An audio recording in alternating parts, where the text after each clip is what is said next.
palya. Natatawa nga po kanina, nag-peace video tayo. Akala ko nasa EDSA ako, taki na lang kulang eh. Kulang na lang mga bulaklak at tangke. Unang-una po, magandang hapon po sa inyong lahat na nandito. Siguro po kami, hindi na po ako, kami ang dapat nagpapasalamat sa inyo. Yung pagkain po na yan, madali lang po yan, pera katumbas yan. Ang mga regalo, pagkatapos ng isang araw, pera pa din ang katumbas yan. Pero yung pagbubukas yun ng inyong pinto at puso, wala pong halaga na pwedeng itapat yan.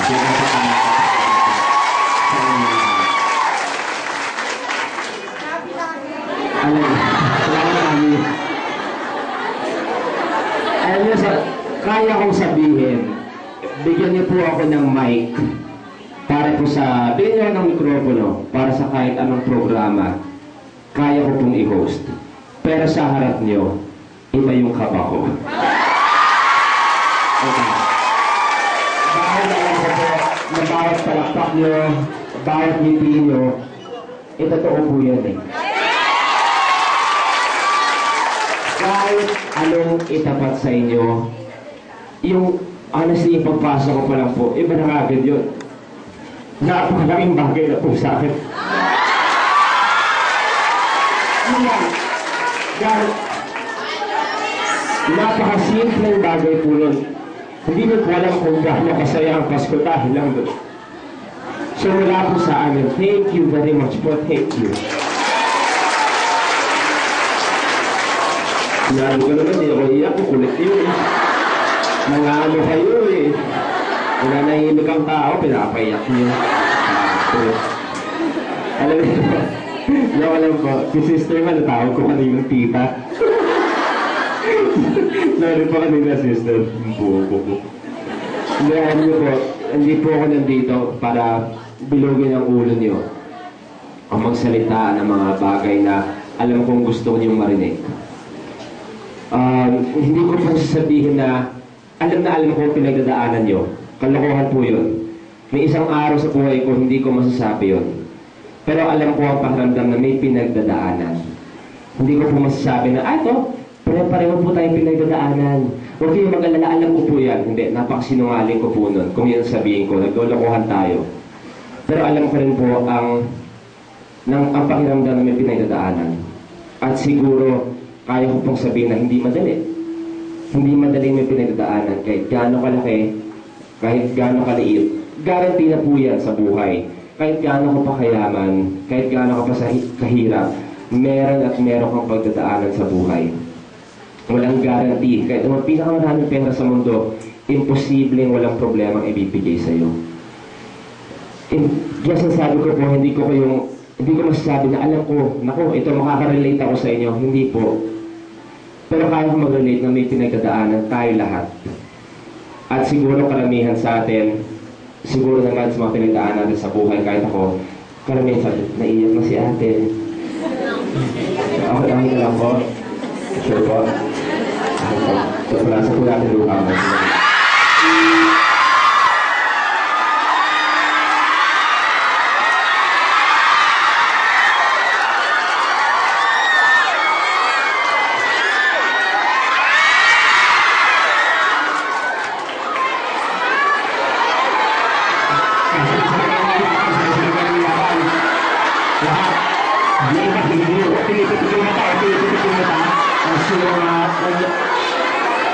Kung nasa padat, isipin pa kayo ate, kayo nalaman. Magkaitagan ko ang kinukalay. Isipin niya, inhale. Kayo na po yan. Kaya na lang po, gusto ko lang po masaya tayo lahat. Hindi nga po sinasabi ko, alam ko yung pakiramdam na yung pinagdadaanan. Hindi po madali.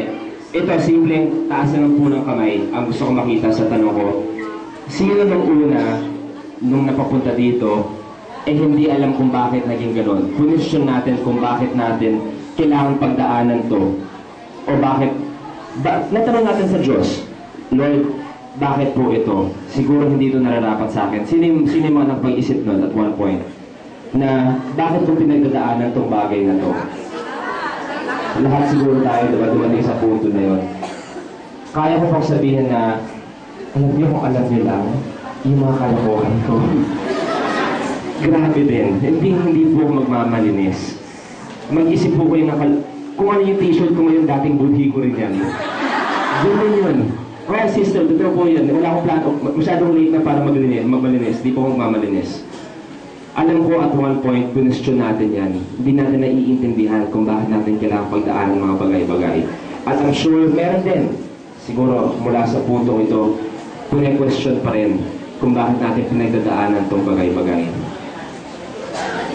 Kaya ko sabihin na wala po sa akin yung sagot. Wala din po sa sarili niyo ang mga sagot. Nasa Diyos na may kapala po ang sagot sa lahat ng pinagdadaanan. Alam ko sinasabi, Diyos, mahal na mahal tayo, bakit medyo mahirap itong pinagdadaanan natin?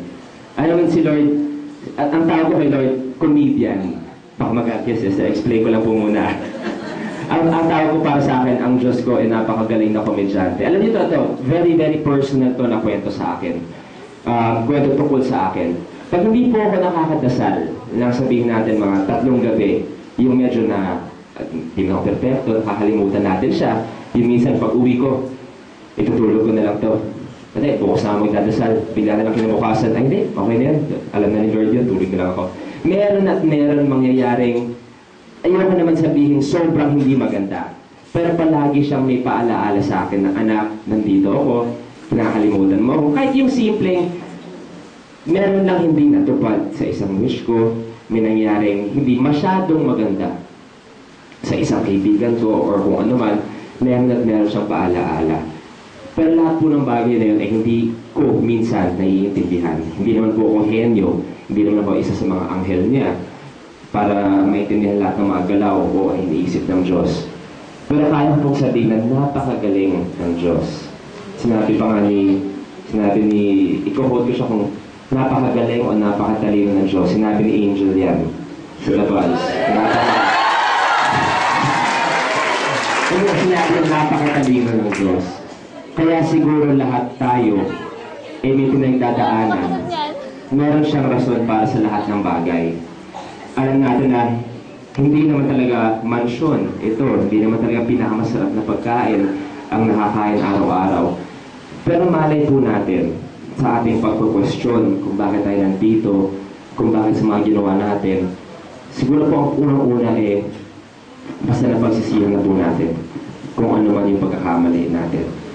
Second, isipin po natin na may isang mas malaking picture kung bakit po tayo nandito. Lahat ng bagay may rason. Bawat iyak, bawat luha, bawat ngiti, bawat tawag, may rason yan galing sa Diyos. Malay po natin, isa sa mga rason. Ito sabi ko nga, minsan talaga nagkakagulo tayo. Bakit ba ako nandito? May nagawa ako, pinagsisihan ko na, bakit pa ako nandito? Ang dami ko pang gustong gawin sa buhay ko, nandito ako. Bakit? Malay po natin, not necessarily dito po sa loob, malay po natin lahat tayo may purpose na maging isang anghel sa katabi natin. Malay niyo po, kayo mismo kung saan kayo nakatayo, tumingin kayo sa likod, kayong itinakda ng panahon na tumulong sa kanya na mas makatayo pa sa kanyang mga paa. Ang dami pong pwedeng mission para sa atin ng Diyos na hindi pa natin naiintindihan. Pero ang alam ko, kahit nasaan pa tayo, kahit ano pang pinagdaanan natin, kahit kami sa labas, kayo nasa loob, ang gusto ng Diyos mapabuti natin ang isa't isa. Kaya sinasabi ko po sa inyo, sana yun po ang isabuhay natin, yung mission na yun. At kami po, kami ang mukha lang. Sabi nga ni Father kanina, lahat naman nakikita nyo yung mga nakateam Luis Manzano po. Mamaya papasalamatan ko talaga sila lahat. Pero yung sa akin po, lahat po kami mukha lang ng pagmamahal ng Diyos sa inyo. At the end of the day po, nasa inyo yan, nasa pagmamahali sa Diyos. At sana, through this simple party natin, if you will, sobrang mapangiti natin ang Diyos. Dahil lahat po ng to, yung mga makikita natin sa labas po, yung mga Christmas tree, regalo, lahat yan, simbolo lang po yan. Hindi naman po talaga yan ang essence ng Pasko. Ang Pasko naman po talaga is ito at siya. At higit sa lahat, as much as possible po. Siguro, as much as possible, ito ang dalawang essence ng Pasko. At sabi ko nga, as much as possible, siguro sister, agree po kayo, father, kung pwede, araw-araw natin gawin ng Pasko. Huwag natin antayin ng iisang araw sa isang taon para magbigay pagmamahal sa may kapal at sa isa't isa. Kaya ako sana po mag-enjoy kayo. Maraming salamat. Sabi ko nga, nananahimik ako, pinaiyak niyo ako. Maraming salamat sa pagbukas niyo sa inyong mga pinto at higit sa lahat sa inyong mga puso. God bless all of you. Thank you.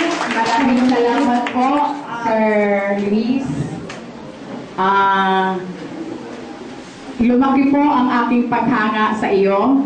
At kaming lahat po ay humahanga, hindi lamang sa celebrity Luis Manzano, kundi sa isang spiritual Luis Manzano. Maraming salamat po. Bilang tanda po ng aming pasasalamat at pagmamahal sa inyo, kami po ay nagbibigay ng isang certificate of appreciation through our most lovable wardress. Certificate of appreciation is hereby given to Mr. Luis Philip Manzano in recognition for his extraordinary generosity and concern to all QCFD residents. Signed, Superintendent Amelia Abaria Ryan Dayan, our secretary.